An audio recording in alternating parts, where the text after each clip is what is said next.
David Harper had seen it all, or so he thought. 15 years of testing employees, 15 years of catching every one of them, taking the money he left as a trap in his master bedroom. None had ever resisted. None had ever shown a shred of integrity. But today, as Lila Morgan stepped softly into the Harper Estate's grandmaster bedroom, David held his breath behind the slightly ajar door. $18,000 lay in neat stacks on the polished dresser.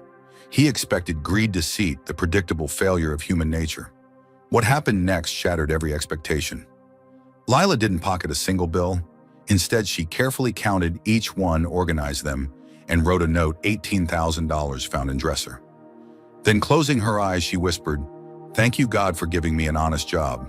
Help me always do what is right." In that moment, the cold, cynical world David had built around himself began to crumble. It wasn't carelessness. It was a calculated test, a trap he had perfected over 15 years. Every new employee, from housekeepers to gardeners, from chefs to personal assistants, had faced it, and every single one had failed. Without exception, the money had disappeared by the end of the day. David, 38, a real estate magnate with a mansion overlooking Aspen, Colorado, had lost faith in people long ago. Trust to him was a currency more fragile than the bills he scattered so carelessly. Today, a new test was about to begin. Lila Morgan, the new housekeeper, had arrived earlier that morning.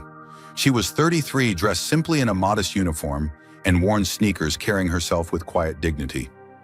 David greeted her personally, his tall frame filling the doorway. "Ms. Morgan, welcome. Let's get started." He led her through the sprawling Harper estate, explaining her responsibilities: a general cleaning 3 times a week with special attention to the upper floor, particularly the master bedroom. Lila listened carefully, nodding respectfully. "Understood, sir. I will take care of everything diligently." David watched as she climbed the staircase, her footsteps soft against the polished wood. He slipped behind the slightly ajar door of the master bedroom, his pulse quickening. The moment of truth was here. For 15 years, he had witnessed human greed in its rawest form, and now he wondered if Lila would follow the same predictable path. She entered the room, and her eyes immediately caught the sight of the money. The dresser gleamed beneath the morning sunlight filtering through the floor-to-ceiling windows, and there it was, $18,000 spread in neat stacks. Lila's hand trembled slightly as she held the cleaning spray. A bottle slipped from her grasp and clattered to the floor. David's knuckles whitened as he clenched his fist, bracing himself for another betrayal. But what happened next was something he had never imagined. Instead of pocketing a single bill, Lila carefully picked up each stack, smoothing the edges, separating the denominations, and counting them softly under her breath. 100, 200, 300.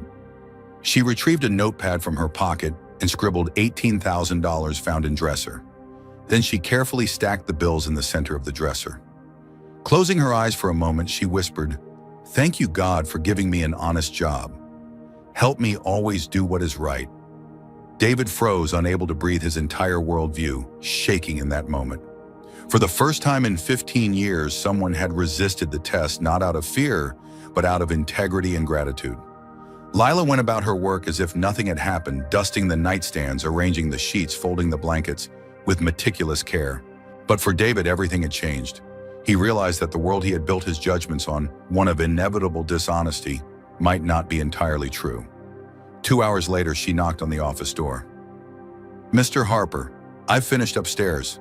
Is there anything else you need?" Her voice was calm, professional, unassuming. David looked at her, studying her posture, her expression. There was no malice, no hint of entitlement, just honesty and dedication. "No, Lila. You've done very well." She smiled, a genuine smile that lit up her face. "Thank you, sir. Until tomorrow." Over the next few days, David watched as she worked with the same precision and respect. She never cut corners, never complained, never faltered. Curiosity got the better of him. "Lila, why did you choose this work?" he asked quietly one afternoon. She looked up, serene. "Any honest work is worthy, sir. God gave me strength and health. It would be ungrateful not to use them." Her words struck him. In all his years, he had never heard someone speak of labor with such reverence and humility. David decided to test her one more time. He left a wallet containing $500 on the living room table. When Lila found it, she placed it carefully in a drawer and left a note, "Wallet found in living room, secured in safe place." David observed silently. She had passed every test not by luck, not by fear, but by choice. She was honest, truly honest. By the end of the week, David raised her pay in recognition of her exceptional integrity. Lila was surprised. "Sir, I only did my job." David smiled. "Exactly. That is why you are being recognized." The simplicity of her gratitude, the absence of greed, left a mark on him he hadn't expected. That Sunday afternoon, as she organized the shelves in the library, the phone rang. "David, it's me," Madeline said, a familiar voice. Madeline Brooks, David's ex-wife, a former model, sophisticated and self-assured, had left him years ago to live in New York City with a wealthier man. "I made a terrible mistake. I want to come back. Can we talk?" David looked at Lila working silently in the background, counting the money with respect, whispering thanks for the honest work. She had unknowingly changed everything he thought he knew about loyalty, diligence, and character. He hesitated but responded evenly. "When will you arrive Monday morning? I'll stay for a few days." Lila noticed the subtle change in his demeanor. "Is everything okay, sir?" she asked respectfully. "Yes, Lila. You are an exemplary professional," he said, his eyes softening. Lila nodded and returned to her tasks, unaware of the storm brewing in the rest of the house. That evening, David lay awake. Madeline was coming back, ready to sweep him off his feet with charm and sophistication. But standing quietly in the background counting bills and whispering prayers for honesty was Lila Morgan. Her actions had challenged his cynicism, shifted the balance of his household, and quietly altered the power dynamics he had long taken for granted. She had become the heart of a silent revolution, one that would test not only loyalty, but also the true measure of character in the face of wealth and ambition. By Monday morning, a luxury car pulled up to the Harper estate. Madeline stepped out with designer luggage radiating confidence. David opened the door and she embraced him warmly. "David, I missed you so much," she cooed. He remained polite but uncomfortable. "Hello, Madeline. I'm glad you're back. Let me help with the bags." Meanwhile, Lila appeared at the kitchen doorway holding cleaning supplies, greeting him respectfully. Madeline's eyes flicked toward her with a mixture of curiosity and subtle disdain, as if sizing up a piece of furniture she had yet to appreciate. The day had begun quietly, but a storm of subtle tensions was brewing. Lila, with her honesty and professionalism, had already altered the course of David's household, and neither she nor David knew just how soon this quiet force would challenge the old hierarchies and expectations. Monday arrived with a tension that seemed to hang in the air like static electricity. Madeline Brooks, David Harper's ex-wife, had orchestrated her return with a precision that left no room for accident. Her plan was subtle yet calculated. She intended to expose Lila Morgan, the quiet, diligent housekeeper, to the sharp scrutiny of Aspen's elite. It was the Harper estate's first birthday celebration for David in years, and every detail had been meticulously plotted. From the moment Lila arrived at 8 a.m., carrying a borrowed, more formal uniform and her hair pulled neatly into a low bun, she sensed the air was different. Madeline greeted her with a smile that didn't quite reach her eyes. "Good morning, Lila. Today is going to be special. I hope you're ready." Lila nodded, a mixture of nervousness and determination tightening her chest. She had never served at a high-profile social gathering, but she knew she had to rise to the occasion.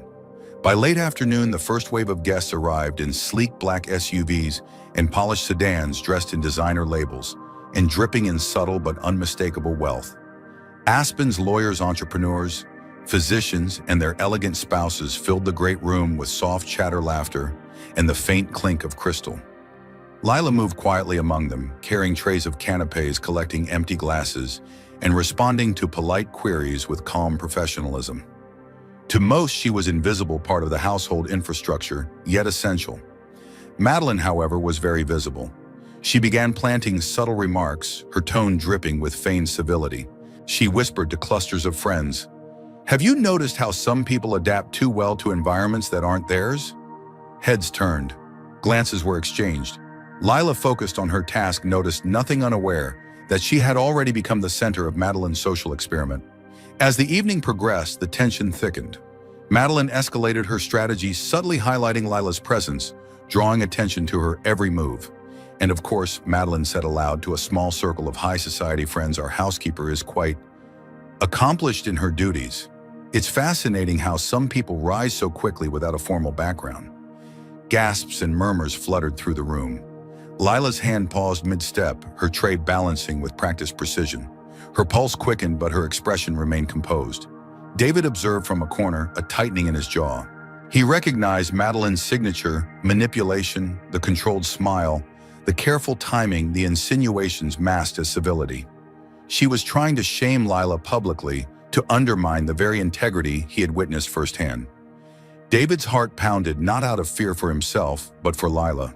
He had come to trust her, respect her honesty, and now she was about to face an unfair trial before a room full of critics. The crescendo approached. At precisely 8:30 p.m., Madeline clinked her champagne glass, drawing every eye. "Ladies and gentlemen," she began, her voice silky and commanding. "Thank you for celebrating Mr. Harper tonight. I want to share a little reflection on values and understanding the place of each person in our universe." Her gaze settled squarely on Lila. "Take, for example, our housekeeper.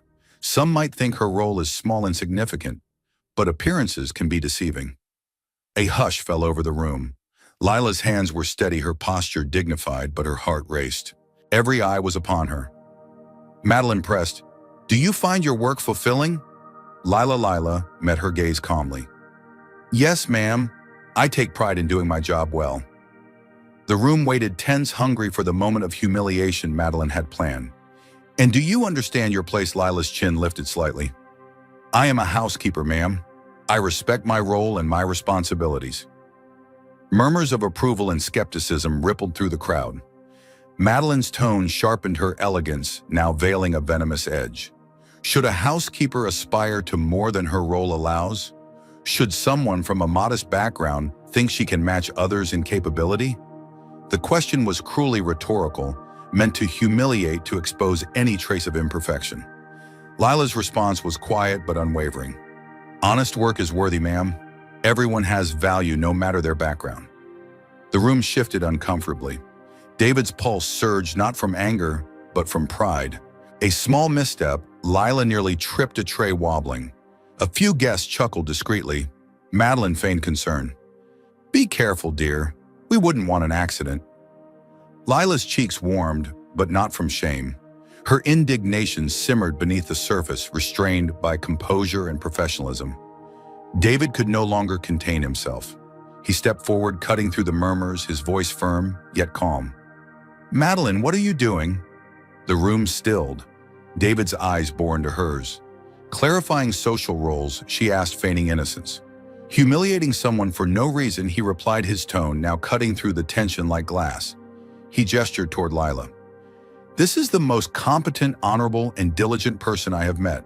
Her integrity surpasses half the people in this room." Gasps spread.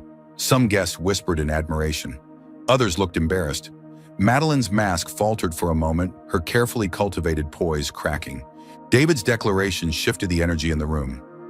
Lila exhaled quietly, relief washing over her, as David silently affirmed what she already knew in her heart.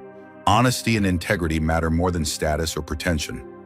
Madeline, realizing her plan had backfired, attempted to regain control, but the influence she sought over the guests had dissolved.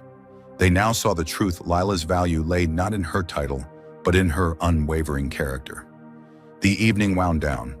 Guests began to leave, some nodding respectfully to Lila, acknowledging her grace under pressure. The house quieted, leaving only David, Lila, and the defeated Madeline. Lila approached David softly. "Thank you for defending me, sir." He placed a hand gently on her shoulder. "You defended yourself. You held your dignity. Today I saw what true character looks like." Lila smiled, gratitude shining in her eyes. "I only did what was right." As the door closed behind Madeline, David realized that some battles are not fought with money or influence, but with respect and integrity. And in this quiet victory, Lila had emerged not just unscathed, but triumphant, her honesty and dedication redefining the standards of a household built on wealth and power. Thanks for watching. Sorry for the interruption, but we hope you will help us improve our content in the future. Do you think Lila handled the pressure the right way? Would you have been able to stay calm and dignified like Lila under such scrutiny? Do you believe David's defense of Lila will change how others treat employees around him? In the quiet that followed Madeline's departure, The Harper estate felt different, lighter somehow. David Harper sat in his office watching Lila Morgan organize the kitchen shelves with the same meticulous care she had shown all week. The events of the birthday party still echoed in his mind, a reminder of integrity triumphing over manipulation. For the first time in years, he felt a profound sense of hope, not just for his household, but for humanity itself. Lila had proven without fanfare that character could outshine wealth status and even subtle social scheming. David had made a decision. The next morning, he approached Lila with a proposal. "Lila, I want to give you an opportunity beyond housekeeping. I'm opening a small office for a new project, and I need someone I can trust to start as an administrative assistant. With time, training, and dedication, you could grow with the business. I believe in your potential." Lila blinked in surprise, her hands pausing mid-motion. "Sir, I've never worked in an office before," she admitted softly. "That's exactly why I want you," David said with a small smile. "I'll guide you. You'll learn as you go." "Do you accept?" Her heart raced. This was a real chance, the kind most people only dream of. "Yes, sir," she said, her voice steady despite the excitement that bubbled within her. And so on Monday morning, Lila entered the small office David had rented near Aspen's town center. It was modest, functional, and unassuming, a blank canvas ready for her diligence and determination. She wore simple business attire, neat but modest, her nervous energy tempered by resolve. David showed her the workspace, introduced her to basic procedures, and promised to teach her gradually. The first few weeks were challenging. Lila fumbled with computers, got confused with phone systems, and struggled to manage documents and schedules. Yet she refused to give up. Every evening she stayed late to review her mistakes, practicing and learning, gradually transforming confusion into competence. David watched her progress with admiration. She was not just learning, she was thriving, growing stronger with each task, each challenge. When the company began to expand, Lila was entrusted with training new assistants. Her confidence soared, and she became a quiet yet formidable presence in the office. David introduced her to a technical course in administrative management, fully funding it, knowing it would equip her for greater responsibilities. Nights were spent studying, mornings at work, and slowly the office began to reflect her dedication, organized, efficient, and vibrant. Months passed, and the office's performance soared under her watchful eye. Costs decreased, productivity increased, and client satisfaction skyrocketed. Yet throughout it all, Lila remained humble, respectful, and remarkably kind. Madeline, observing from afar, tried to sow doubt, spreading whispers about favoritism and nepotism. She even contacted a local journalist to undermine Lila's credibility. But when the reporter arrived, the numbers spoke louder than rumors. The office had a 40% increase in productivity, 15% reduction in costs, and 0 complaints from clients. Lila's integrity, work ethic, and results could not be disputed. On the day of the office's grand opening, the tension was palpable. Only a few guests showed up at first, a sign that some of Madeline's whispers had taken hold. Lila, however, remained composed. She presented confidently, answering complex questions about budgeting, operations, and client management with clarity and authority. Each correct answer, each calm response turned skeptical glances into nods of respect. By the end of the event, she had secured contracts and impressed clients who had doubted her mere months ago. Madeline watched, stunned, her plan utterly dismantled by a woman she had underestimated. David approached Lila afterward, pride evident in his eyes. "You've done this on your own," he said quietly. "You've proven yourself beyond any doubt." Lila smiled, a gentle, genuine expression that spoke of both accomplishment and humility. "I only did what I had always believed was right, sir. You gave me the opportunity. I just followed through." In the weeks that followed, Lila's story spread quietly throughout Aspen. From a humble housekeeper to an executive capable of leading and inspiring others, she became a symbol of perseverance, integrity, and the power of giving someone a fair chance. David, too, had learned an invaluable lesson. Wealth and power may command attention, but character, dedication, and honesty command respect. Madeline, faced with the undeniable success of Lila, quietly retreated from her attempts to manipulate or discredit.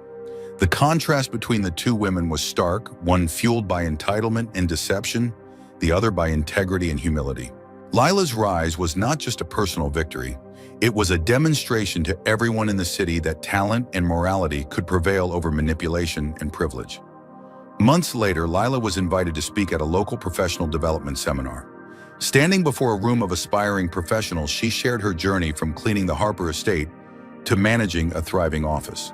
She spoke of hard work, honesty, and perseverance. She reminded her audience that it is not where you start, but how you use the opportunities you are given that defines your path. The room erupted in applause, standing ovations echoing through the hall. Lila had not only changed her own life, she had inspired an entire community. David watched from the back of the room, quietly smiling. He had been the one to provide the chance, but it was Lila's courage, diligence, and integrity that had transformed it into something extraordinary. For him, this was a culmination not just of business success, but of faith in the potential of people renewed by witnessing genuine human goodness. In her final conversation with David that evening, Lila turned to him. "Thank you for believing in me, even when I doubted myself." David placed a hand on her shoulder. "You didn't just meet my expectations, you exceeded every one of them. And more importantly, you reminded me what truly matters." The Harper estate was no longer just a house, it was a testament to the triumph of honesty, diligence, and opportunity. The story of Lila Morgan became one that the city of Aspen would remember for years, a story of integrity prevailing, of character shining through adversity, and of a life transformed through trust and hard work. Thanks for watching. Sorry for the interruption, but we hope you will help us improve our content in the future. Do you think Lila deserved the opportunities she received? If you were in her shoes, could you have remained as calm and focused under such pressure? Do you believe people like Madeline can change, or are they destined to be left behind by integrity and hard work?